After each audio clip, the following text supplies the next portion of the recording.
When cells are injured or damaged and die off, usually that dead tissue that was previously full of living cells becomes fibrotic, meaning it becomes thickened with heaps and heaps of protein and forms scar tissue. So when your liver is constantly forced to process alcohol, like an alcoholic liver disease, or subject to a viral attack for a long time, like an HBV, or anything else that causes a long-term or chronic state of liver cell or hepatocyte destruction and inflammation, your liver can become seriously scarred and damaged to the point where it's no longer reversible, at which point it becomes fibrotic, and in the liver we call this process cirrhosis. Because it's usually irreversible, cirrhosis is often referred to as end-stage or late-stage liver damage. When liver cells are injured, they start to come together and form what are called regenerative nodules. You can think of these as colonies of living liver cells. And these are one of the classic signs of cirrhosis and are why a cirrhotic liver is more bumpy as opposed to a smooth, healthy liver.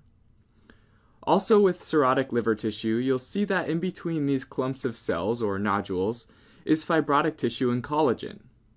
Here's a classic histology image of cirrhotic tissue.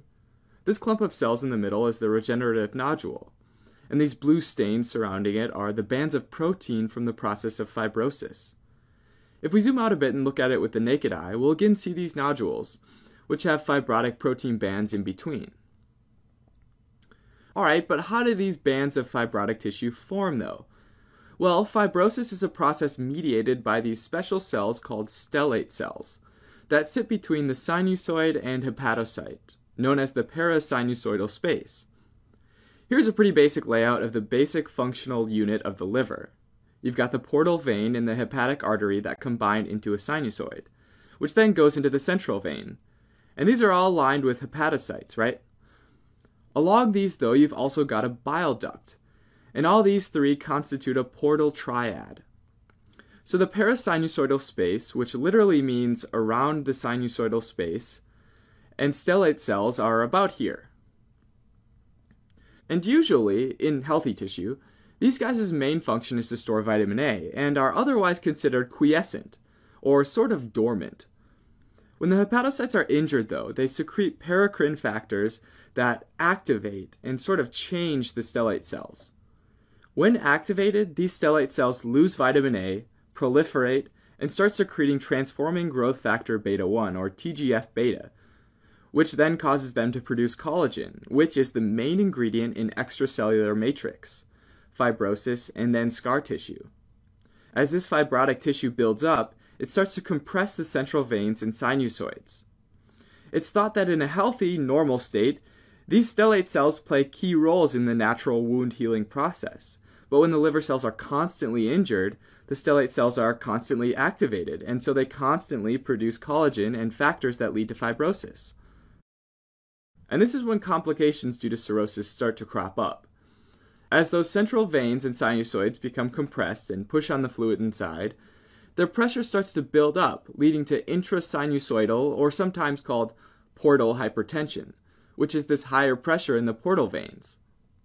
Higher portal vein pressure means that fluid in the blood vessels is more likely to get pushed into tissues and across tissues into large open spaces, like the peritoneal cavity.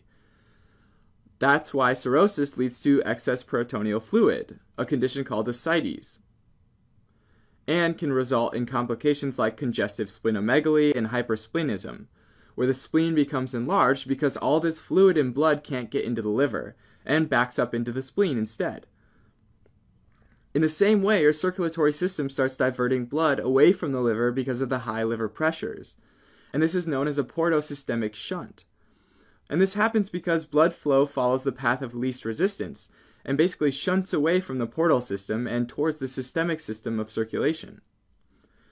Though not fully understood, these changes in portal flow ultimately trigger renal vasoconstriction, so increased resistance in the renal circulation, which decreases blood flow through the kidneys, leading to decreased filtration, and hepatorenal failure, where kidney failure follows liver failure.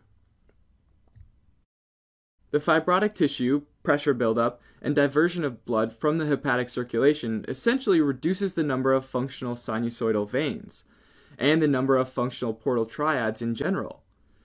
As you have less and less of these basic liver functional units, your liver becomes less and less able to do its job of detoxification, right? When the liver isn't detoxifying the blood, these toxins can get into the brain and start causing mental deficits, a condition known as hepatic encephalopathy. Although there are several neurotoxins that are thought to contribute to the development of these mental changes, the best understood factor is ammonia in the blood, which is produced mainly in the gastrointestinal tract. Usually the liver plays a huge role in removing ammonia and stopping it from going into the systemic circulation. As the liver becomes more damaged, these and other toxins get into the brain, and patients might develop asterixis, where they have tremoring or jerky hands when outstretched. And as even more toxins build up, eventually patients can progress to a coma. Also, since the liver plays a big role in metabolizing estrogen into inactive metabolites that can be removed from the blood and excreted, patients can also experience complications due to increased estrogen in the blood, like gynecomastia, spider angiomata, and palmar erythema. And since the liver usually conjugates bilirubin, there will be increased unconjugated bilirubin in the blood from a less functional liver, and that can lead to jaundice. Another important job of the liver is producing albumin. So again, if the liver is not functioning right, you can have a decreased amount of albumin in the blood, or hypoalbuminemia. Finally, the liver helps in making clotting factors, or proteins that help coagulate your blood. So when you aren't producing these coagulation factors, you can develop issues related to your ability to coagulate blood, which you need in order to stop blood loss after an injury, right? So at this point, it's pretty clear that when your hepatocytes get injured to the point of no return and start to form permanent scar tissue and your liver becomes cirrhotic, there can be a lot of potential complications that can follow.